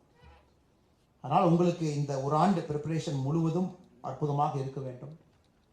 ஹெல்தியாக இருக்கணும். நீங்கள் எக்ஸாமினேஷன் நேரத்தில் பக்காவாக இருக்கணும். நீங்கள் உங்கள் body shape, mental mind set, healthiness எல்லாம் பக்காவாக அந்த 1 மாதம் உங்களுக்கு இருக்கணும். அதெல்லாம் ஆண்டவனுடைய அருள் உங்களுக்கு இருக்கணும். இந்த நாட்டுக்கு நீங்கள் பணியாற்றணும். அரசியலமைப்பு சட்டத்தை இன்னும் பலப்படுத்தணும். இந்த நாடு உங்களால் வலிமை பெற வேண்டும். இதெல்லாம் நீங்கள் செய்வீங்கன்ற முழு நம்பிக்கை எனக்கு இருக்குது. இது எல்லாத்தையும் தாண்டிங்கன்னா என்னை மாதிரி சில ஆட்களும் அங்கங்கே சுற்றிக்கிட்டு இருக்கும். ரவீந்திரன் சாருக்கு என்னை பற்றி ரொம்ப நல்லா தெரியுங்க. கடைசியாக தவிர முடிச்சுக்கிறேன். 2010 லக்னோவில் MBA படிக்கும் பொழுது ஒரு பெரிய உந்துதல் இந்த நவம்பர் 26 அட்டாக். அப்போ அவர் ட்ரெயின் பிடிச்சி ரவீந்திரன் சாரை போய் வாஜிராமன் ரவியில் பார்க்குறேன். இப்போ இளங்கோவன் நான் அட்மினிஸ்ட்ரேட்டிவ் ஆஃபீஸர் ஐயாவை பார்த்தா, ஐயா நான் தமிழ்நாட்டிலேருந்து வந்திருக்கேன், சிவில் சர்வீஸ் பண்ணுங்கிற ஆசை, ஆனால் MBA லக்னோவில் படிச்சுட்டு இருக்கேன், எனக்கு நேரம் இல்லை, எப்படி பண்ணுறதுன்னு தெரியல, என்னால் கிளாஸில் சேர முடியாது. அப்போ அவர் வந்து ஐயாவை பார்க்க சொன்னாங்க. நான் சொல்கிறது 2010, விச் இஸ் 14 years பிஃபோர். அது ஐயா கூட மறந்துருக்கலாம். புக்ஸ் எல்லாம் நீங்கள் எடுத்து கொஞ்சம் படிங்க, உங்களால் கிளாஸுக்கு வர முடியல பரவாயில்ல, நோட்ஸ் எல்லாம் வாங்கிக்கோங்க, கிளாஸ் ரூம் நோட்ஸ் எல்லாம் யாருக்கு வாங்கி நீங்கள் படிங்க, முடிகிறப்ப வாங்க அப்படின்னு. ஸோ அவங்களுடைய நோட்ஸை வாங்கிட்டு போயிங்க, படிப்பேன். லக்னோவுக்கு எடுத்துகிட்டு போய் 2 வாரத்துக்கு ஒரு முறை வந்து நோட்ஸை கலெக்ட் பண்ணிட்டு போய் என்னோடய ரூமில் உட்காந்து படிப்பேன். என்னோடய MBAவும் படிக்கணும், சிவில் சர்வீஸும் ப்ரிப்பேர் பண்ணணும். ஸோ MBA படிக்கவே கிராக் பண்ணுறக்கு ஒரு வாய்ப்பு. மெயின்ஸ் அப்போவே லக்னோவில் எழுதுனாங்க, கிராக் ஆகிடுச்சு. அதுக்கப்புறம் மறுபடியும் கிளம்பி வந்து ஐயாவை பார்த்தேன். நம்முடைய மாண்புமிகு முன்னாள் DGP ஐயா M. ரவி அவர்கள் வந்திருக்கின்றார்கள். எல்லார் சார்பாக ஐயா அவர்களுக்கு வருக என்கின்ற வரவேற்பு ஐயா கொடுத்தாங்க. பாருங்க எப்படிப்பட்ட ஜாம்பவான்கள்லாம் நீங்கள் உங்கள்கிட்ட பேச வந்திருக்காங்க பாருங்க. ரவி ஐயா வந்து ஒரு அற்புதமான ஒரு மோட்டிவேஷனல் ஒரு ஆஃபீஸர். எல்லா ஆஃபீஸரும் அவங்க உண்டு, அவங்க வேலை உண்டுன்னு இருப்பாங்க. ஆனால் ரவி ஐயாவை பொறுத்தவரை ரிட்டையர் ஆகியும் இளைய தலைமுறை நன்றாக இருக்க வேண்டும் என்று எல்லா விஷயம் பேசுகிறாங்க. ஜியோ பாலிட்டிக்ஸ் பேசுகிறாங்க, ரஷ்யா உக்ரைன் கான்ஃப்ளிக்ட் அன்னைக்கு ஒரு வீடியோ பார்த்து பேசுகிறாங்க, எல்லா விஷயம் பேசுகிறாங்க. என்ன ஒரு இது பாருங்க, மாணவர்களுக்கு அவர் ரிட்டையர் ஆனதுக்கு அப்புறமும் பயன்படுறார். அதனால் உண்மையாலுமே ஐயா அவர்களுக்கு ஒரு பெரிய பாராட்டு இந்த இடத்துல உங்கள் சார்பாக நான் சொல்லணுங்க. ரவீந்திரன் சார் என்னோட MBA முடிச்சுட்டு ஐயாவை போய் பார்க்குறேன் டெல்லியில். அப்போ இன்டர்வியூ கால் வந்திருக்கு. அப்போ ரவீந்திரன் சார் சொன்னார், ஒன்றும் கவலைப்படாதீங்க, ஒரு மார்க் இன்டர்வியூ ஒரு 3 செஷன் நான் கொடுக்குறேன், நீங்கள் அட்டன் பண்ணுங்க அப்படின்னா. ஃபர்ஸ்ட் மார்க் இன்டர்வியூ ஐயா கேள்வி கேட்குறாரு, நான் பதில் சொல்கிறேன் ஐயாவோட சேம்பரில். உடனே நீ பார்த்துட்டு சொன்னார், நீங்கள் மறந்துருப்பாரான்னு தெரியலிங்க, சொன்னார், தம்பி நீங்கள் நல்ல மார்க் வாங்குவீங்க தம்பி அப்படின்னு சொல்லிட்டு அப்படியே பார்த்தார். இன்டர்வியூவில் நீங்கள் ஒரு 70% வாங்குவீங்க தம்பி, ஒரு 210 வாங்க. அப்போ 300க்கு இன்டர்வியூங்க, 210 வாங்குவீங்க. எனக்கே ஒரு சந்தேகம், என்னடா அது 210 வாங்குவாங்கிறாரு, 300க்கு 210ங்கிற 70% இஸ் குட் மார்க், ஏன் சொல்கிறாரு? ஒரு வார்த்தை கிட்ட சொன்னார், உங்கள் ஒரிஜினாலிட்டியை மட்டும் விட்டுறாதீங்க தம்பி, யூ ஆர் வெரி ஒரிஜினல் அப்படின்னா. அது ஐயா நான் வச்சிருக்காரான்னு தெரியல. யூ ஆர் வெரி ஒரிஜினல், யாருக்காக உங்களை மாற்றிக்காதீங்க. நீங்கள் ரொம்ப இந்த கோச்சிங் எல்லாம் போனீங்கன்னா சில நேரம் உங்கள் ஒரிஜினாலிட்டி மாறி போயிடும். நீங்கள் பேசுறது கொஞ்சம் அப்படி இப்படி இருந்தால் கூட தம்பி அதெல்லாம் ஒன்றும் பிரச்சனை இல்லை, ஒரிஜினாலிட்டி எதிர்பார்க்குறாங்க, நீங்கள் இன்டர்வியூக்கு இதே மாதிரி போங்க அப்படி. அந்த ஒரே நம்பிக்கையோடு இன்டர்வியூக்கு போனாங்க. இன்டர்வியூவில் எனக்கு கிடைத்த மதிப்பெண் வந்து 240, 80%, 80%. திரும்ப நான் வாஜிராம் ஐயா ரவீந்திரன் ஐயா வந்து பார்க்குறேன், சார் 80% இன்டர்வியூ ஸ்கோர். ஆனால் இன்டர்வியூ ஸ்கோர்னால மட்டும்தான் நான் சிவில் சர்வீஸ்குள்ளே போனேன். அவர் சொன்னார், ஆமாம் நான் எதிர்பார்த்தேன், பட் 80% சில பேருக்கு கொடுப்பாங்க, மேக்ஸிமம் கொடுக்க மாட்டாங்க அப்படின்னு. அந்த லெசனை தான் இப்போ நான் உங்களுக்கு சொல்லணும்னு நினைக்கிறேங்க. ஒரிஜினலாக இருங்க, பி ஒரிஜினல், பி ஒரிஜினல். பெருசாக உங்களை மாற்றிக்காதீங்க. அப்படியே ரொம்ப அப்படியே உங்களை ஷேப் பண்ணி அதை பண்ணி இதை பண்ணி நீங்கள் ஏதோ ஒரு பதில் சொல்லணும்னு நினைப்பீங்க, நாங்கள்லாம் சேர்ந்து உங்களை போட்டு குழப்பி இந்த பதில் சொன்னால் தான் அவங்க ஏற்றுக்குவாங்க அப்படின்லாம் சொல்லாதீங்க. மனசாட்சிப்படி நம்ம எல்லோரும் அரசியலமைப்பு சட்டத்துக்கு கீழே இருக்கோம், அதை மீறாதீங்க. மனசாட்சிப்படி நாம் எல்லோரும் மக்களுக்கு உதவி செய்வதற்காக இங்கே வந்திருக்கின்றோம், அதை மீறாதீங்க.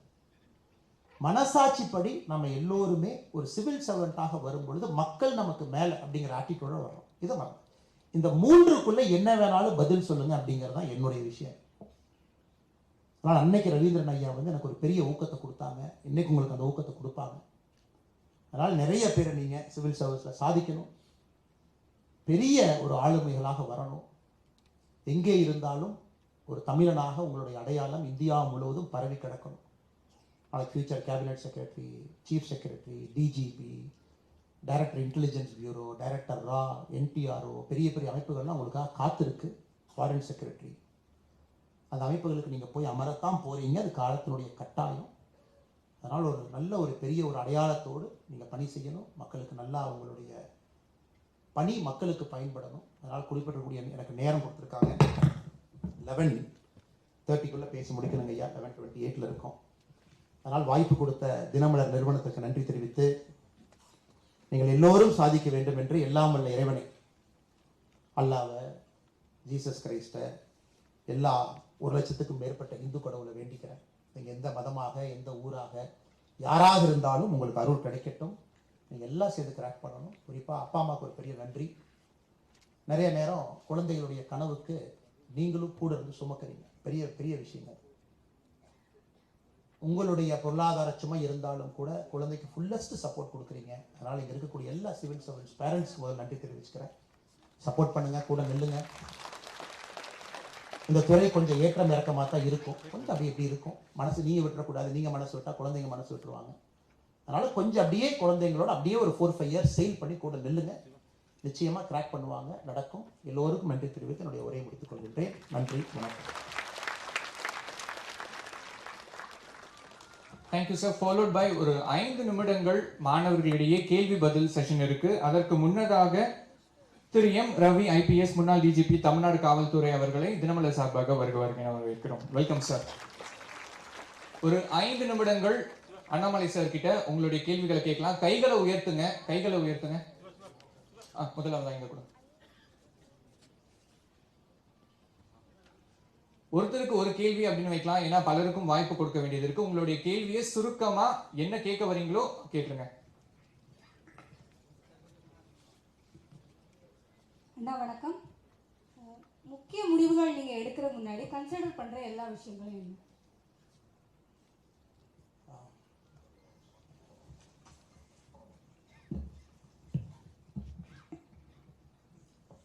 சகோதரி, நான் சிவில் சர்வீஸை வச்சு நான் சொல்கிறேன் உங்களுக்கு பதில். எம்பிஏ படித்தேங்க. சிவில் சர்வீஸ் போக வேண்டும் என்கின்ற ஆசை. எனக்கு லோன் வந்து 11,50,000 ரூபா என்னோட எம்பிஏ லோன். ஏன்னா ஐஏஎம்ல பார்த்தீங்கன்னா ரொம்ப கஷ்டங்க, வெரி காஸ்ட்லி. சிவில் சர்வீஸில் நான் வாங்கக்கூடிய சம்பளத்துக்கு என் லோன் கட்ட ஆரம்பிச்சேன்னா எனக்கு வந்து கிட்டத்தட்ட 9 வருஷம் இஎம்ஐ போட்டு கட்டுறேன். இது ஒரு உதாரணமாக வச்சு உங்கள்கிட்ட சொல்கிறேன். நீங்களும் அந்த மாதிரி முடிவு எடுப்பீங்க. ஏன்னா MBA is very costly in India. So முதல் டெசிஷன் மேக்கிங் வந்து உங்களுடைய பொருளாதாரம். எங்கே இருக்கிறீங்க, எங்கே போகணும், உங்களால் அது முடியுமா?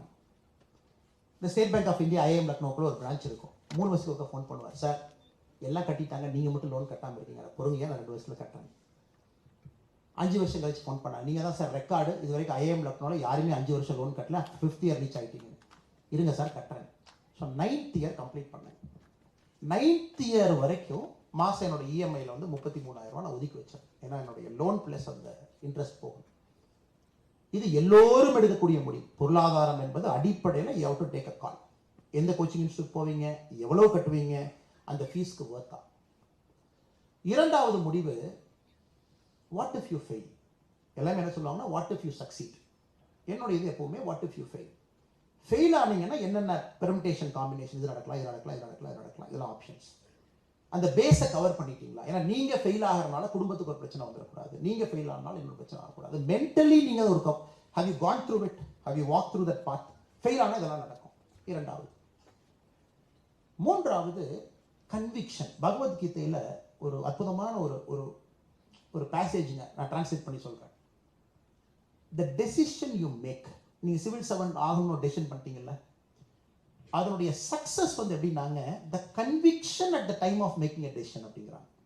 கீதையினுடைய ஒரு சாராம்சம் என்னன்னா, ஒரு முடிவு நீங்கள் எடுக்கும் பொழுது உங்கள் முடிவு எவ்வளவு உறுதியாக இருந்ததோ அந்த உறுதித்தன்மையை பொறுத்து தான் வெற்றி வரும் அப்படிங்கிறாங்க. அதனால் முடிவு எதற்காக எடுத்தீங்கிற கன்விக்ஷன். எந்த முடிவு வேணாலும் நீங்க எடுங்க. அரசியல்வாதியா நான் பல முடிவுகள் எடுப்பேன். நீங்க ஒரு மாணவராக முடிவு எடுக்கிறீங்க. why are you doing it? பக்கத்தில் இருக்கவங்களை ப்ளீஸ் பண்ணவா, இல்லை பேப்பரில் வரவா, இல்லை நமக்கு வண்டி மேலே ஒரு லைட் வச்சுக்குவா? எதுக்காக நீங்க சிவில் சர்வெண்ட் ஆகும்? What is your conviction? இந்த 3 விஷயம், பொருளாதாரம், சூழ்நிலை, உங்களை சுற்றி இருக்கக்கூடிய சூழ்நிலை, குடும்பம் எல்லாம் ஒரே கேட்டகரியா வச்சுக்கோங்க. இரண்டாவது, தோல்வி இருந்தால் என்னென்னலாம் நடக்கும், ஒரு மென்டலா வாக். ஏன்னா தோல்வி வந்துருச்சுன்னா நம்ம ஏற்கனவே திங்க் பண்ணிட்டு அது பெருசா தெரியாது. If you walk through it, ஏற்கனவே மென்டலா விஷுவலைஸ் பண்ணியாச்சு, தோத்தா பரவாயில்ல, அதை ஏற்கனவே விஷுவலைஸ் பண்ணிட்டோம்ல. நீங்க விஷுவலைஸ் பண்ணிட்டீங்கன்னா அது தோல்வியாக உங்களுக்கு தெரியாது. மூன்றாவது, கன்விக்ஷன் ஃபார் யுவர் டெசிஷன். எதற்காக அந்த முடிவு எடுக்கிறீங்க, அந்த கன்விக்ஷன் ரொம்ப முக்கியம். கன்விக்ஷன் வந்து உண்மையாலுமே கன்விக்ஷன் இருக்குன்னா அது வெற்றி தான். அது வெற்றி தான். கொஞ்சம் டிலே ஆகும். இந்த 3ம் என்னுடைய லைஃப்ல திரும்ப திரும்ப ஐ கீப் சர்க்குலேட்டிங் திங்கிங். நன்றி சகோதரி. Sir, good morning. I'm really happy to see you today, sir. And sir, conditioning பத்தி சொல்லியிருந்தீங்க. Sir, to achieve a position and அதுக்கு நிறைய கைடன்ஸ்லாம் இருக்கு. You see many things. So after sustaining or handling the position பத்தி கொஞ்சம் பேசலாம். இது உங்களுக்கு இருக்கக்கூடிய அதுக்கெல்லாம் அப்படியே போகலீங்க. But still you ask that question. ஒரு இடத்துக்கு போறது ஈஸிங்க, அந்த இடத்தை தக்க வைக்கிறது ரொம்ப கஷ்டம். இன்னைக்கு நீங்க சிவில் சர்வெண்டா ஒரு மாவட்ட ஆட்சியர் ஆயிட்டீங்க அப்படின்னா, அல்லது ஒரு மாவட்ட காவல்துறை கண்காணிப்பாளர் ஆயிட்டீங்க, அல்லது ஒரு நாட்டினுடைய அம்பாசிடர் ஆயிட்டீங்கன்னா, it is just a matter of 2 years 3 years. அதுக்கப்புறம் நீங்க ரோல் மாறித்தாகும். அதுக்கப்புறம் இன்னொரு பொறுப்புக்கு நீங்க போய்த்தாகும். ஏன்னா எந்த பொறுப்புமே சிவில் சர்வீஸ்ல உங்களுக்கு நிரந்தரம் கிடையாது. You keep moving and moving. எதுக்காக அந்த கண்டிஷனிங் அப்படிங்கிற வார்த்தையை நான் பயன்படுத்தினாங்க, சில நேரத்தில் நல்ல பொறுப்புக்கு போவீங்க, சோ கால்டு நல்ல பொறுப்பு, எல்லாம் நல்ல பொறுப்பு தான். சில நேரம் தண்ணி இல்லா காடுங்கிற பொறுப்புக்குள்ள போவீங்க, அதுவும் நல்ல பொறுப்பு தான். பட் உங்களுடைய conditioning is to serve people, it doesn't matter to you. அப்ப என்ன ஆகும், உங்க டெசிஷன் மேக்கிங்கே ரொம்ப ஸ்மார்ட்டா இருக்கும். நீங்க யாரையும் ப்ளீஸ் பண்ண போக மாட்டீங்க. அரசியல்வாதிகளோ ஒரு முதலமைச்சரோ அமைச்சரோ நல்லது மட்டும் நம்ம காதுல சொல்லணும், you will not to that. You will say what is right. அதுக்காக தான் திரும்ப திரும்ப கண்டிஷன் சொன்னாங்க. அடுத்த 35 வருஷத்துக்கு இப்பவே தயாராகிக்குங்கக்கா அந்த வார்த்தையை பயன்படுத்துறது. நத்திங் கால் குட் போஸ்ட். ஆரம்ப காலத்துல நாங்களாம் ஏஎஸ்பியா இருக்கும் போதுங்க, கார்கலாங்கிற ஊர்ல ஃபர்ஸ்ட் போஸ்டிங். உடுப்பி ஒரு ஒரு வெஸ்டர்ன் காட்ஸ்ல இருக்கக்கூடிய சின்ன கிராமம். கஷ்டப்பட்டு நானே என்னுடைய அப்போ திருமணம் ஆயிடுச்சுங்க, நானும் ஒய்ஃபும் போய் டிவி வாங்கிட்டு வந்தோம். டிவி அது பார்த்தீங்கன்னா முதல் நாளே ஃபியூஸ் போயிடுச்சு, ஒரு இடி உழுத்து டிவி போயிடுச்சு. ஏன்னா உங்களுக்கு கிடைக்கிற சம்பளத்தில் 33,500 இங்கே கட்டணும். கஷ்டப்பட்டு வாங்கின டிவி அதுவும் முதல் வார இடியில் அதுவும் போயிடுச்சு. Rural area, extremely rural area, every thing is discomfort. உங்களுக்கு எவ்ரி திங் இஸ் டிஸ்கம்ஃபர்ட், ரோட்ல இருந்து வேலைகள் எல்லாமே. எதுக்காக இது சொல்றேன்னாங்க, இது உங்க லைஃப்ல ரிப்பீட் ஆகிட்டே இருக்கும் பல இடத்துல. Not every time you get an urban posting, not every time you get Chennai or Bangalore or Hyderabad. இதுக்கு நீங்க உங்களை மனதளவில் தயார்படுத்திக்கணும். when I'm here for service, இதெல்லாம் எனக்கு வந்து doesn't matter. உங்க சம்பளமும் பார்த்தீங்கன்னா இன்னைக்கு ஒரு சிவில் சர்வன்ட்ஸ் நேர்மையா இருந்தா என்ன நீங்க சாதிக்க முடியும்?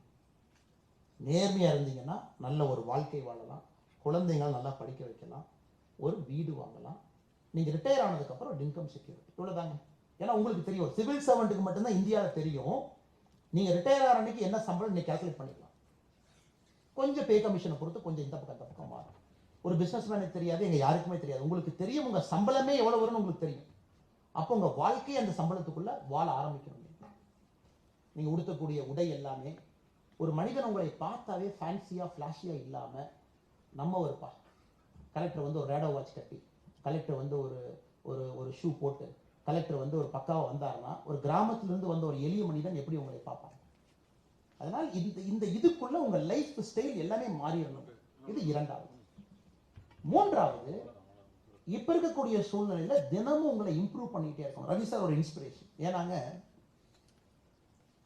ரிட்டையர் ஆயிட்டார், டிஜிபியே ரிட்டையர் ஆயிட்டார். அதுக்கப்புறம் ஒண்ணுமே இல்லைங்க, அவர் சும்மா ஜாலியா இருந்தார், நார்மலா இருந்தா போதும்.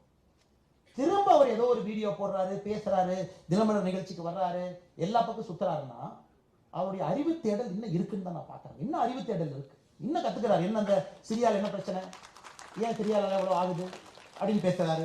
ரஷ்யா உக்ரைனை பத்தி ஒரு 2 வாரத்துக்கு முன்னாடி ஒரு வீடியோ போட்டிருந்தாரு. ஏன் அறிவு தேடல் இன்னும் இருக்கு.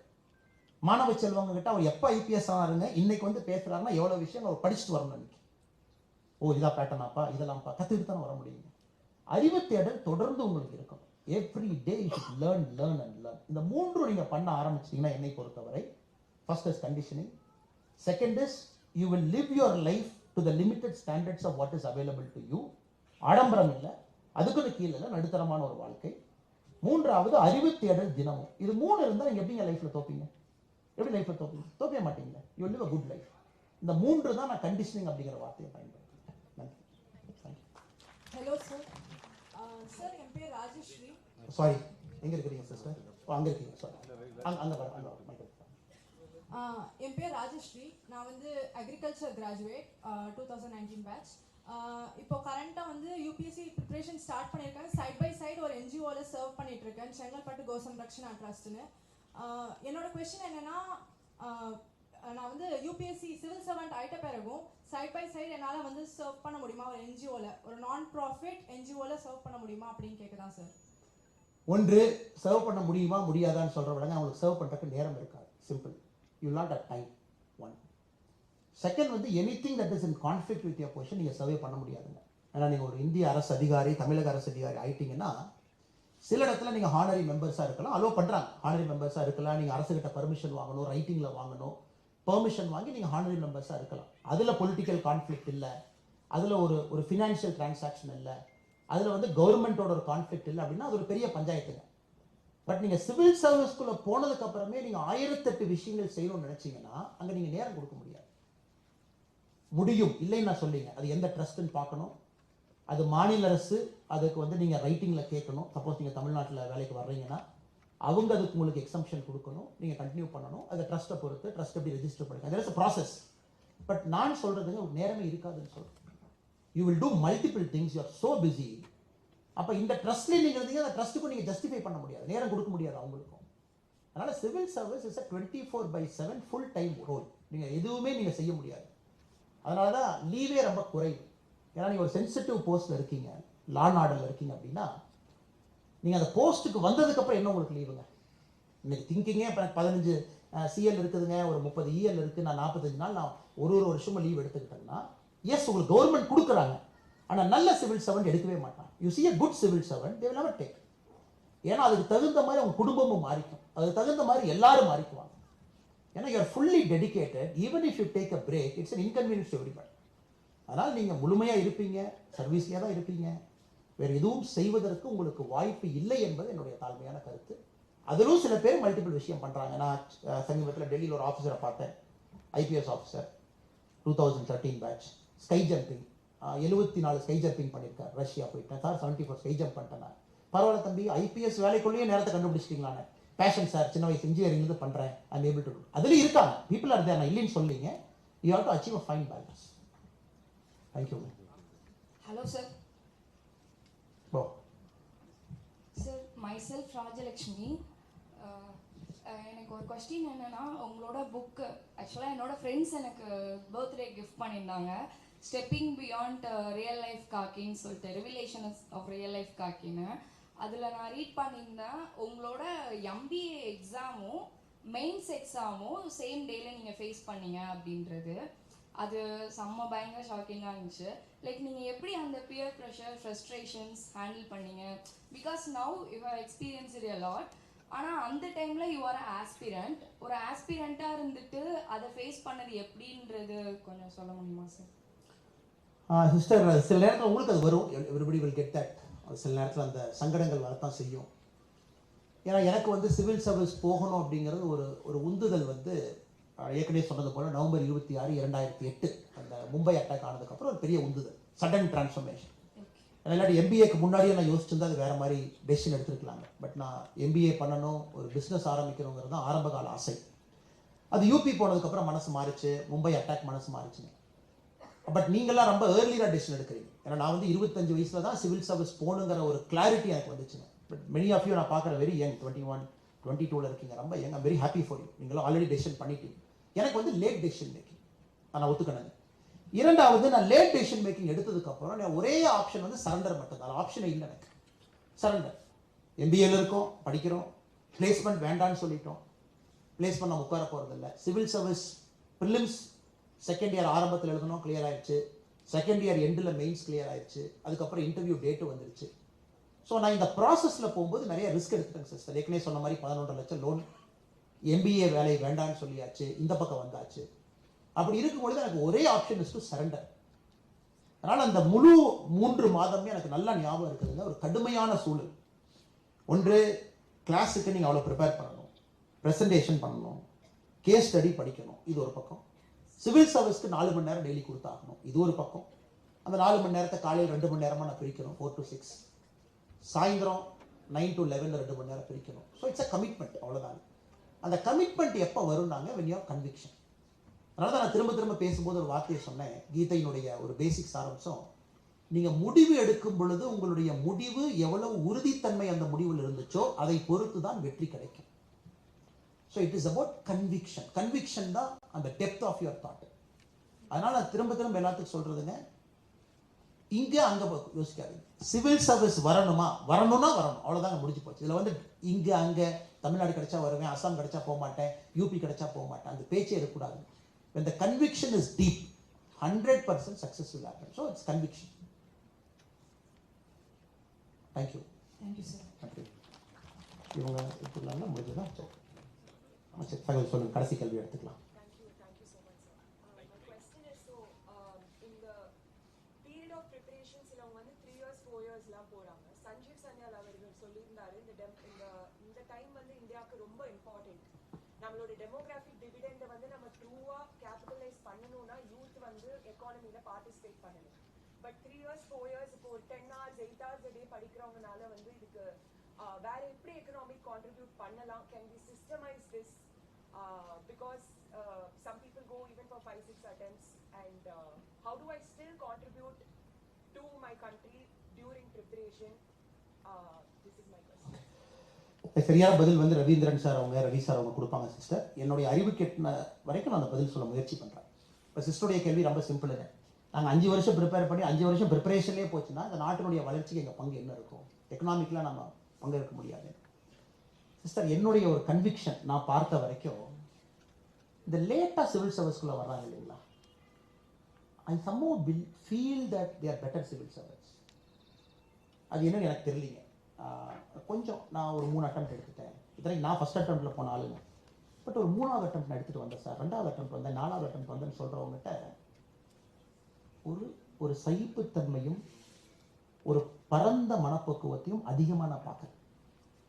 இந்த ஃபர்ஸ்ட் அட்டெம்ப்டில் வரேன்னு சொல்கிறாங்கல்ல, ஏன்னா ஐயா நீ மன்னிக்கணும், அவருக்கெல்லாம் தெரியும், அது சம்வேர் ஏதோ ஒரு இடத்துல கொஞ்சம் ஈகோ வந்து எங்கேயோ ஒரு இடத்துல உட்கார்றதை நான் பார்க்குறேன். சின்ன வயசில் வர்றவங்க, ஏன்னா they haven't seen life well. அதனால் நீங்கள் நான் லேட்டாக வர்றேன் அப்படிங்கிறது நீங்கள் தயவு செஞ்சு எடுத்துக்காருங்க. என்னோட பேட்ச்மேட்ஸில் எனக்கு சூப்பர் சக்ஸஸ்ஃபுல்லாக இருக்கிறவங்க எல்லாமே நான் பார்த்த வரைக்கும் 150 பேரில் 3rd attempt 4th attemptல வந்தவங்களுக்கு ஃபெயிலியரை பார்த்துட்டாங்க. ஸோ அதனால் சிவில் சர்வீஸில் ஃபெயிலியரையும் ஏற்றுக்கக்கூடிய மனப்பக்கம் உங்களுக்கு டக்கு டக்கு டெசிஷன் எடுக்க மாட்டாங்க, கொஞ்சம் மெச்சூரிட்டி ஒன். அதனால் நீங்கள் மேபி அப்படி எடுத்துக்கங்களேன் பாசிட்டிவாக. Maybe you're becoming more mature. உங்களுக்கு ஃபர்ஸ்ட் அட்டெம்ப்ட்ல கிடைச்சா சந்தோஷம், நோ ப்ராப்ளம். அட்டெம்ப்ட்டுக்கும் மெச்சூரிட்டிக்கும் சம்மந்தம் இல்லைன்னா கூட தோல்வியை நீங்கள் சிவில் சர்வீஸில் பார்த்துட்டு உள்ளே வரும்பொழுது உங்கள் மனப்பக்குவம் இன்னும் பெருசாக இருக்குங்கிறது என்னுடைய தியரி. ரெண்டாவது, ப்ரிப்பரேஷனில் தயவு செஞ்சு நீங்கள் எந்த வேலையுமே செய்யாதீங்க. இப்படி நினச்சிக்கங்களேன், நீங்களும் நாட்டுக்காக ஒரு நல்ல ஒரு லீடராக வர்றதுக்கு முயற்சி பண்ணிட்டு இருக்கீங்க, அதற்கு இந்த நேரத்தை நீங்கள் பயிரில் போடுறீங்க. எப்பொழுதுமே நான் சொல்லக்கூடிய ஒரு உதாரணங்க, ஒரு சின்ன செடியை நட்டு வைக்கிறீங்க. அது செடி வேண்டாம், ஒரு சின்ன ஒரு சீட் நமக்கு இருக்குது, சீடு. அதை நம்ம குழியை பறித்து உள்ளே போட்டுட்டோம், தண்ணியெல்லாம் ஊற்றிட்டோம். ஒரு 3 நாள் கழிச்சு பார்க்குறோம், என்னடா அது வளரவே இல்லை அப்படின்னு. அப்புறம் இதெல்லாம் பண்ணி என்ன வளரவே இல்லைன்னு சொல்லிட்டு மறுபடியும் வச்சுட்டு மறுபடியும் தண்ணி ஊற்றுறோம், அது வளராது. ஒரு நம்பிக்கை தான். நீங்கள் அந்த சீடை போட்டுட்டு தண்ணி ஊற்றிக்கிட்டே இருக்கீங்க, அது திடீர்னு பார்த்தீங்கன்னா ஒரு மேஜிக்காக ஒரு 30 days 40 days கழிச்சு அப்படி லைட்டாக அப்படி வரும். இந்த சைனீஸ் பேம்புல ஒரு ஸ்டோரி சொல்லுவாங்க, அது 30 சென்டிமீட்டர் வளர்ந்துருங்களாமா. அந்த 30லிருந்து அடுத்த சென்டிமீட்டர் வளர்றதுக்கு வளரவே வளராது, அப்படியே நிற்கும். நாம என்னடா தண்ணியாக ஊற்றுவோம், சைனீஸ் பேம்பு அப்படியே இருக்கேன். ஆனால் ஒரு 60 நாள் கழிச்சு அதனுடைய வளர்ச்சி பார்த்தீங்கன்னா ஒரு நாளைக்கு 4 சென்டிமீட்டர் இருக்கும்.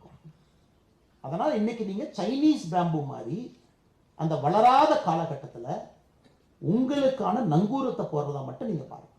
ஏன்னா உங்களுக்கு வாய்ப்பு கிடைக்கும் பொழுது இது எல்லாம் அந்த லீடர்ஷிப்பில் வந்து உட்காரு. ப்ரிப்பரேஷன், சகிப்புத்தன்மை, பொறுமை, தோல்வி, அந்த ரூமில் தனியாக உட்காந்துருக்கிறது, யாருமே உங்களோட இல்லாமல் இருந்தது, அந்த 3-4 வருஷம் அந்த ப்ராசஸ் போகிறீங்க இல்லைங்க, that makes you a better leader. அதனால் I see it positively. அதனால் நீங்கள் அவசரப்பட்டுனா ஃபர்ஸ்ட் அட்டெம்ப்டே வரணும், நோ ப்ராப்ளம். செகண்ட் வரணும், நோ ப்ராப்ளம். உங்களுக்கு ஸ்டேயிங் பவர் இருக்கா, எல்லா அட்டெம்ப்ட் கொடுங்க. the faster you get, better for you. But அதுக்குன்னு நான் 2 அட்டெம்ப்ட் கொடுத்துட்டு நான் கிளம்பிட்டுமா, அது வேஸ்ட் ஆஃப் டைம்னு பார்க்காது. ஒரு அட்டெம்ப்ட் எக்ஸ்ட்ரா எடுக்கிறக்கும் உங்கள் leadership will become better and better for each attempt. அப்படி பாசிட்டிவாக பாருங்கிறது என் தாழ்மையான கருத்து. சரி, தேங்க்யூ, ரொம்ப நன்றி. Thank you sir. நம்முடைய சிறப்பு விருந்தினர் திரு எம். ரவி IPS முன்னாள்